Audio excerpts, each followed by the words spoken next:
नमस्कार दोस्तों, स्वागत है आपका इन्वेस्टिंग दर्पण की एक और वीडियो में। और इस वीडियो में मैं आपसे डिस्कस करूंगा बजाज फाइनेंस स्टॉक को। बात करें बजाज फाइनेंस स्टॉक की तो इसमें एक दो नहीं कई कारण मैं आपसे डिस्कस करूंगा जिससे कि आपको बजाज फाइनेंस स्टॉक में इस समय क्या करना चाहिए। बात करें बजाज फाइनेंस की तो एक रिटेल अक्सर गिरावट में पैनिक में सेल करके निकल जाता है, तो लेकिन आपको बजाज फाइनेंस में ऐसा नहीं करना है। और आपके पास अगर इसमें होल्डिंग है तो फ्रेंड्स आप इसमें एक भी शेयर ना बेचें, क्योंकि इस स्टॉक में आपको आने वाले समय में काफी कुछ बड़ा होता हुआ देखने को मिलेगा। बात करें स्टॉक की तो 19 जुलाई को 2.63% की बड़ी गिरावट में हमें देखने को मिला है और स्टॉक 6,923 रुपए पर हमें क्लोज होता हुआ देखने को मिला है। बात करें फ्रेंड्स स्टॉक की तो आप 52 वीक हाई जरूर इसका ध्यान में रखिएगा, जो कि 8,192 रुपए। तो आप समझ सकते हैं कि स्टॉक अपने हाई से हमें लगभग 1200 रुपए के आसपास नीचे ट्रेड करता हुआ देखने को मिल रहा है। तो ऐसे में इस स्टॉक में आपको फ्रेश इन्वेस्टमेंट करना चाहिए या आपको इसमें ऐड करना चाहिए अगर आपने होल्डिंग ले रखी है। तो यह सब चीजें हम इस वीडियो में जानेंगे, तो बने रहिएगा वीडियो में। वीडियो काफी महत्वपूर्ण होने जा रही है और बजाज फाइनेंस से जुड़ी हुई आप कोई भी जानकारी मिस ना करें, क्योंकि अगर आप इस स्टॉक से जुड़ी जानकारी मिस करते हैं तो आप इस स्टॉक में बड़ा नुकसान कर सकते हैं। तो जानेंगे इसके बारे में, बने रहिएगा वीडियो में। इससे पहले चैनल पर नए हैं तो चैनल को भी सब्सक्राइब कर लें। वीडियो अच्छी लगे तो वीडियो को लाइक करना भी ना भूलें। बात करें बजाज फाइनेंस की तो भारत में सबसे बड़ी एनबीएफसी है, यह बात आप हमेशा ध्यान में रखें। और फ्रेंड्स बात करें तो एक मोनोपोली वाला स्टॉक है। जिस तरह से इसका मार्केट कैप हमें देखने को मिलता है यह 4.28 लाख करोड़ हमें देखने को मिलता है, तो आप समझ सकते हैं कि एक बहुत बड़ा स्टॉक है। तो ऐसे में आपको इस स्टॉक के बारे में भी अच्छी तरह से पता होना चाहिए, क्योंकि बात करें इस स्टॉक की तो इस स्टॉक में आने वाले समय में आपको काफी कुछ होता हुआ देखने को मिलेगा, जिसका असर आपको इसके स्टॉक प्राइस पर भी देखने को मिलेगा और आपको इसमें अच्छे रिटर्न्स भी आने वाले समय में देखने को मिल सकते हैं।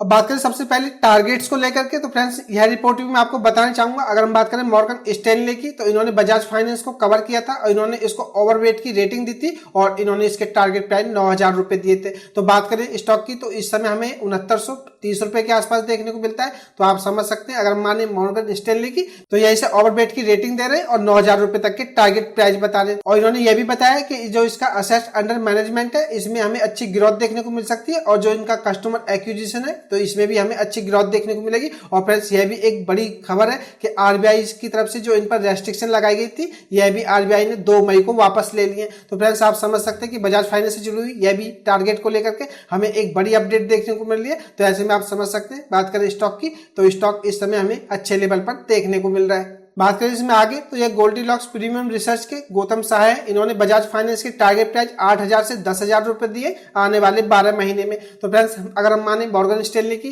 तो वह 9,000 रुपए की टारगेट प्राइस बजाज फाइनेंस को दे रहे हैं और बात करें गौतम शाह की तो ये 8 से 10,000 रुपए के टारगेट प्राइस बजाज फाइनेंस को दे रहे हैं, जो कि आने वाले 12 महीने में आपको देखने को मिल सकते हैं। तो यह रिपोर्ट भी आपको पता होना चाहिए। तो यह उन लोगों के लिए काफी जरूरी है जो स्टॉक में पैनिक में गिरावट में सेल करने की सोच रहे हैं। तो फ्रेंड्स आप समझ सकते हैं आपको आने वाले समय में बजाज फाइनेंस में अच्छे टारगेट प्राइस देखने को मिल सकते हैं। तो यह भी आपको पता होना चाहिए। अब बात करें दूसरे बड़े कारण की तो friends Bajaj housing finance IPO के बारे में तो आपको पता ही होगा। बात करें इसकी तो इन्होंने डीआरएचपीवी सेबी के पास फाइल कर दिया है और बात करें इस आईपीओ की साइज की तो 7,000 करोड़ रुपए तक आपको देखने को मिल सकता है, जिसमें कि फ्रेश इशू की अगर हम बात करें तो ये 4,000 करोड़ रुपए है। तो आप इस अपडेट को भी हल्के में ना लें। जैसे ही आपको बजाज हाउसिंग फाइनेंस आईपीओ से जुड़ी डिटेल्स जल्दी देखने को मिलेगी तो आपको इसका असर स्टॉक पर देखने को मिलेगा और स्टॉक में आपको तेजी भी देखने को मिल सकती है। तो यह भी एक अपकमिंग हमें बड़ा इवेंट बजाज फाइनेंस से जुड़ा हुआ देखने को मिल सकता है कि यह बजाज हाउसिंग फाइनेंस आईपीओ को लेकर के आ सकते हैं। इस आईपीओ से जुड़ी और भी जानकारी आपको देना चाहूंगा, बने रहिएगा वीडियो में। बात करें बजाज हाउसिंग फाइनेंस को IPO reserve bank of India RBI के नियमों का पालन करने के लिए लाना पड़ रहा है। तो बात करें बजाज हाउसिंग की तो यह IPO reserve bank of India के नियमों का पालन करने के लिए लाना पड़ रहा है और आरबीआई के मुताबिक अगर हम माने तो सितंबर 2025 तक अपर लेयर की गैर बैंकिंग वित्तीय कंपनियों को स्टॉक एक्सचेंज में सूचीबद्ध होना अनिवार्य है। तो फ्रेंड्स बात करें अगले साल 2025 तक आपको बजाज हाउसिंग फाइनेंस का आईपीओ आता हुआ देखने को मिल सकता है। अगर हम बात करें सितंबर 22 में ही आरबीआई ने एनबीएफसी को इस दायरे में रखा था, जिसमें कि हमें बजाज हाउसिंग फाइनेंस भी देखने को मिली थी। तो यह भी एक बड़ी अपडेट है, आप इसको भी ध्यान में रखें। अब बात करें बजाज फाइनेंस की कुछ डील्स की तो यह हमें 1 जुलाई को खबर आती हुई देखने को मिली थी। इस पर मैंने वीडियो भी बनाई थी। अगर हम बात करें कॉमर्शियल व्हीकल्स की फाइनेंसिंग की तो टाटा मोटर्स के साथ इनकी यह एग्रीमेंट हमें होता हुआ देखने को मिला था। और बात करें अशोक लीलैंड की तो इसके साथ भी हमें इनकी यह पार्टनरशिप होती हुई देखने को मिली थी कि जो कॉमर्शियल व्हीकल है बजाज फाइनेंस उनको फाइनेंसिंग करेगा, जिससे कि ये दोनों ही डील बजाज फाइनेंस का जो बिजनेस है इसको इंक्रीज करेंगे और इसके वॉल्यूम में भी हमें ग्रोथ होती हुई देखने को मिलेगी। तो यह खबर भी काफी अच्छी हमें देखने को मिली थी कि बजाज फाइनेंस की अशोक अशोक लीलैंड और टाटा मोटर्स के साथ एग्रीमेंट हमें होता हुआ देखने को मिला था, जिसका असर आपको स्टॉक पर आने वाले समय में देखने को मिलेगा। या बात करें तो कंपनी के बिजनेस पर इनमें इसका अच्छा इफेक्ट होता हुआ देखने को मिलेगा। तो यह खबर भी आपको पता होना चाहिए।